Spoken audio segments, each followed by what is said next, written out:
Bora lá, bora ler a Bíblia hoje, continuando nossa jornada pelo Evangelho de Lucas, né? Eu queria relembrar você que a nossa versão da leitura da Bíblia que nós estamos fazendo é a NTLH, Nova Tradução da Linguagem de Hoje, para que você entenda com palavras que estamos acostumados, né, com palavras mais comuns.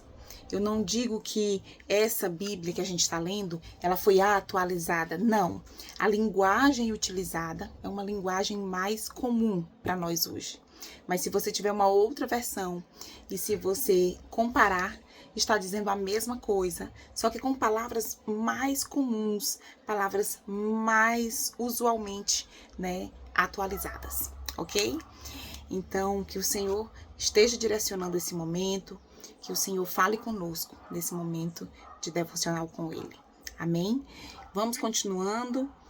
Ontem nós ficamos até o versículo 11 do capítulo 6 do Evangelho de Lucas e hoje nós continuamos a partir do verso 12.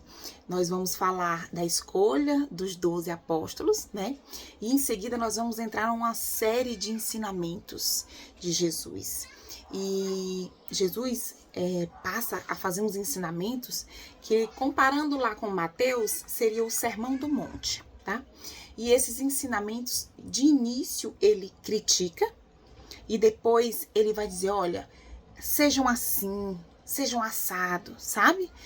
Você vai ver esse contraste, né? No início ele vem com a crítica e depois ele dá o parâmetro do reino, o parâmetro de como a gente deve conduzir a nossa vida. Amém? Então, sem demoras, vamos lá. Evangelho de Lucas, capítulo 6, versículo 12, diz assim: Naquela ocasião, Jesus subiu um monte para orar e passou a noite toda orando a Deus.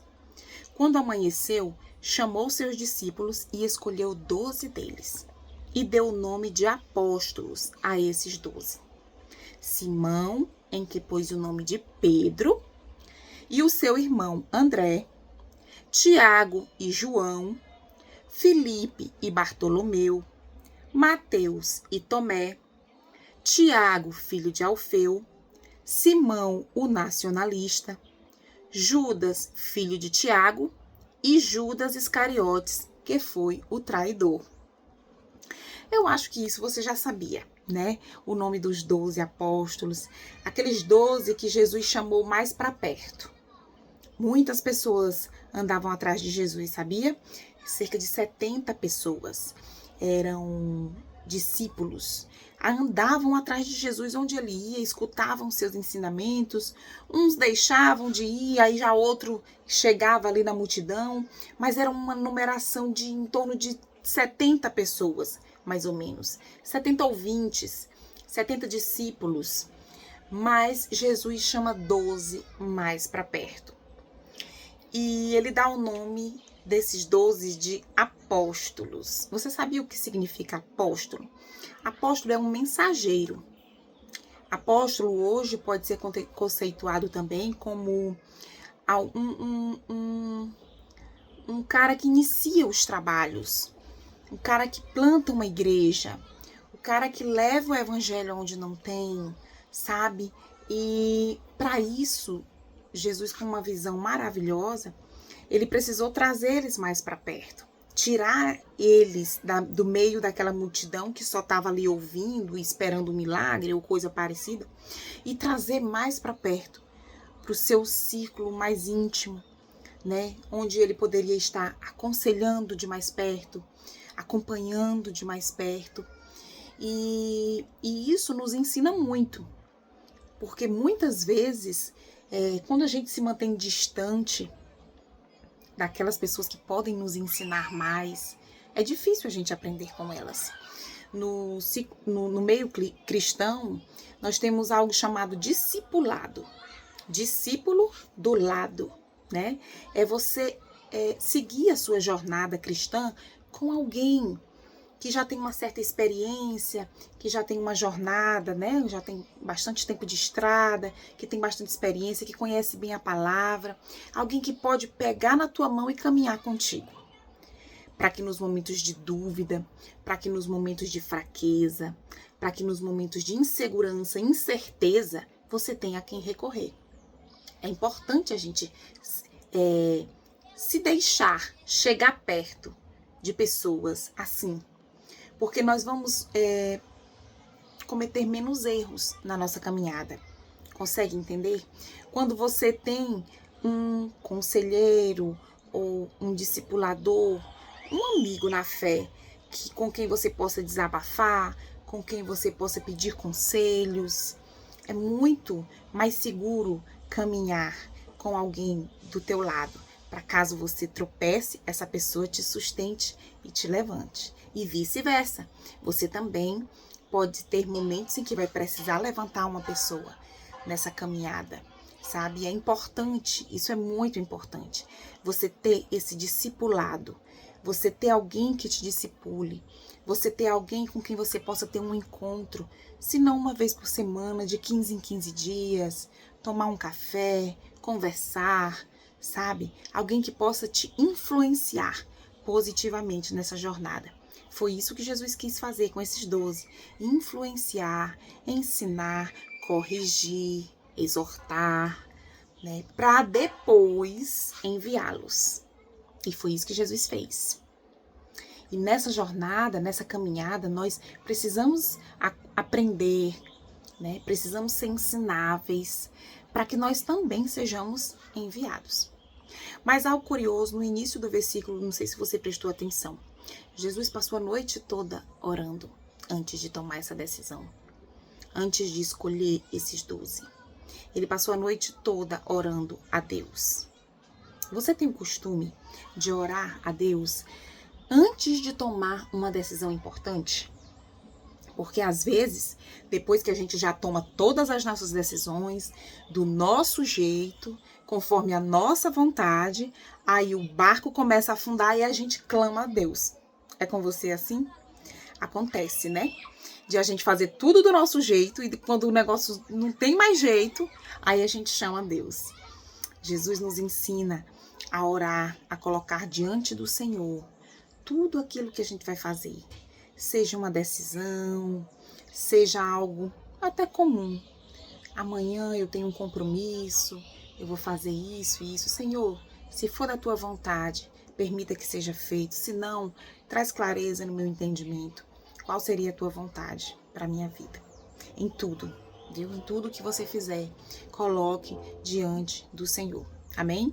Mas agora vamos continuar com a leitura para aqueles ensinos que eu te falei que Jesus ia começar a dar. Primeiro ele faz uma crítica, né? Ele é mais espinhento. Depois ele vai mostrar o padrão que ele quer que a gente siga. Então vamos lá a partir do verso 17. Olha, diz assim: Jesus desceu o monte com eles e parou com muitos dos seus seguidores num lugar plano. Uma grande multidão estava ali. Era gente de toda a Judéia, de Jerusalém e das cidades de Tiro e Sidom, que ficam na beira do mar. Eles tinham vindo para ouvir Jesus e para serem curados das suas doenças. Os que estavam atormentados por espíritos maus também vieram e foram curados. Todos queriam tocar em Jesus, porque dele saía um poder que curava todas as pessoas.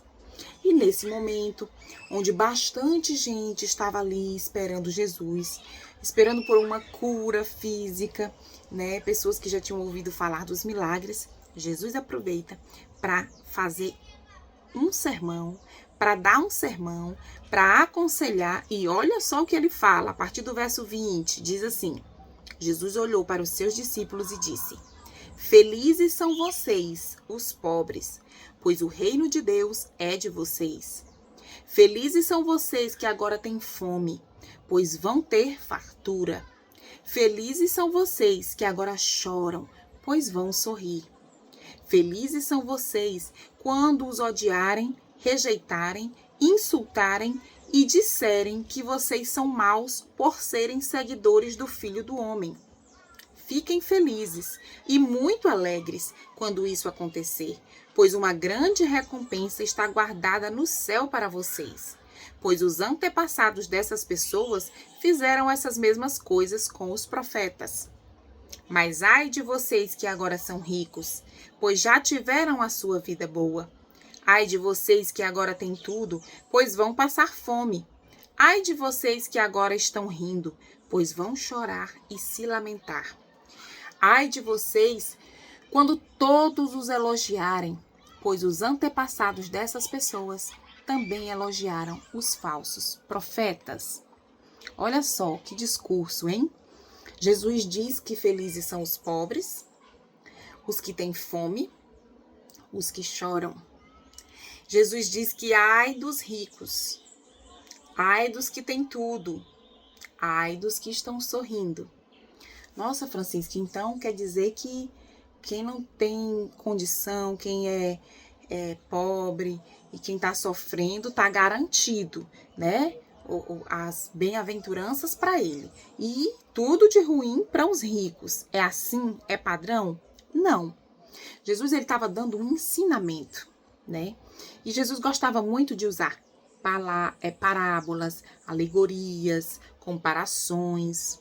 O que Jesus está ensinando aqui é que o sofrimento, o passar necessidade, a tristeza, em nome de Jesus, as dificuldades por seguir a Ele, certamente seriam recompensadas. Ao contraponto de que as pessoas que só se importam com dinheiro, teres, uma vida luxuosa, farras, felicidade própria e bem-estar em festas, essas pessoas que só se importam com isso já receberam o que queriam. É muito importante você entender. Eles já receberam o que queriam. Por quê? Porque eles queriam isso. O desejo do coração do ser humano, quando inclinado para as coisas da terra, já recebeu na terra. Mas o nosso desejo, ele não pode ser pelas coisas desse mundo. O nosso foco, o nosso alvo tem que estar no céu, tem que estar na eternidade, porque tudo aqui nesse mundo é muito passageiro, é muito fútil, sabe? E por ser seguidor de Cristo, ele já nos adianta que nós seremos odiados, rejeitados, insultados, mas ele diz que nós devemos permanecer firmes e nos alegrar por isso. Porque fomos rejeitados, insultados e odiados pelo nome de Jesus. Porque a nossa recompensa, ela é certa. Nós não temos uma esperança como o mundo tem. Nós temos uma certeza, uma confiança de que Jesus é justo e fiel. E de que o melhor está guardado para nós. Amém? Olha só, outro ensinamento que ele começa a dar. A partir do versículo 27. E ele passa a dizer o padrão que ele julga correto. Quer ver? Observa. Verso 27. Mas eu digo a vocês que estão me ouvindo. Olha o que ele passa a dizer. Amem os seus inimigos e façam o bem para os que odeiam você. Desejem o bem para aqueles que os amaldiçoam. E orem em favor daqueles que maltratam vocês. Se alguém lhe der um tapa na cara, vire o outro lado para ele bater também. Se alguém tomar a sua capa, deixe que leve a túnica também. Dê sempre a qualquer um o que lhe pedir alguma coisa. E quando alguém tirar o que é seu, não peça de volta. Faça aos outros a mesma coisa que querem que lhe façam a você. Se vocês amam somente aqueles que os amam, o que é que estão fazendo demais? Até as pessoas de má fama amam as pessoas que as amam. E se vocês fazem o bem somente para aqueles que lhes fazem o bem, o que é que vocês estão fazendo demais? Até as pessoas de má fama fazem isso. E se vocês emprestam somente para para aqueles que vocês acham que vão lhe pagar, o que é que estão fazendo demais? Até as pessoas de má fama emprestam aos que têm má fama para receber de volta o que emprestaram. Façam o contrário. Amem os seus inimigos e façam o bem para eles. Emprestem e não esperem receber de volta o que emprestaram. E assim vocês terão uma grande recompensa e serão filhos do Deus Altíssimo. Façam isso porque Ele é bom e é bom também para os ingratos e os maus. Tenham misericórdia dos outros, assim como o Pai de vocês tem misericórdia de vocês. Que difícil, hein? Amar os inimigos. Alguém vem, leva a minha túnica, eu deixo levar a capa também. Que difícil, né? Que contraditório. Mas o próprio Jesus fala, façam o contrário. Gente, o evangelho, ele segue na contramão do mundo, sabe? É uma frase muito verdadeira. É contramão mesmo, sabe? O mundo, ele tem certas prioridades. O mundo acha justo de uma forma. E o evangelho é diferente. Nós não fomos chamados para um evangelho água com açúcar. Um evangelho que é igual ao mundo. Nós fomos chamados para sermos como Jesus. E como Jesus foi? Jesus perdoou até aqueles que lhe crucificaram. Jesus amou até aqueles que lhe traíram. Jesus se entregou até por aqueles que não acreditaram nele. É nesse padrão que nós devemos tentar seguir. Com um padrão de mais amor e um olhar misericordioso e menos direitos, entende? Porque no mundo a gente olha muito para o nosso direito, para a nossa justiça, para o que eu mereço, mas e qual é o justo? E a gente olha para Deus e vê, foi justo ele, sem nenhum pecado, suportar o pecado da humanidade na cruz? Ele fez isso por mim e por você.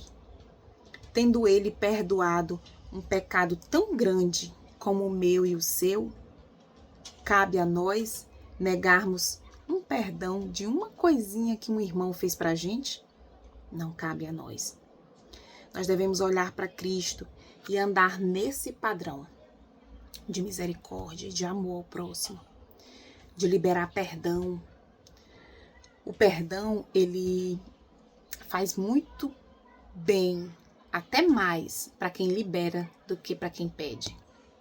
E não caia nessa mentira de que, mas eu não fiz nada de mal para ele, da minha parte ele está perdoado. Não, perdão ele precisa ser algo vivo, algo grande, algo que você libera de dentro do seu coração. Tá, mas como perdoar o meu inimigo? Eu não consigo, eu não tenho vontade, eu não consigo esquecer. Comece orando por ele.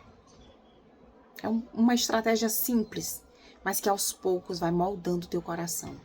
Começa a colocar diante de Deus, Senhor, o Senhor sabe, o Senhor conhece meu coração. Eu não consigo perdoar fulano, eu não consigo sentir misericórdia por essa pessoa. Mas eu quero te pedir que o Senhor abençoe a vida dele. Cuida das coisas dele, da família dele. Protege, livra, guarda. Começa assim. Daqui a pouco tempo você vai sentir a experiência libertadora de conseguir perdoar. Não pelo que a pessoa fez, mas por obediência.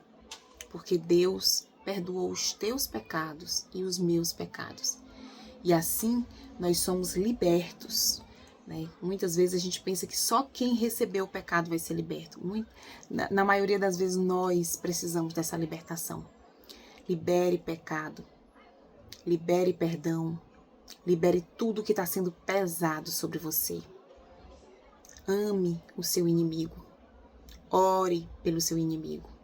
São as instruções que o Senhor Jesus deixa para nós nessa noite, nesse fim de tarde. E amanhã a gente continua a partir do versículo 37. Amém? Fica com Deus e até amanhã.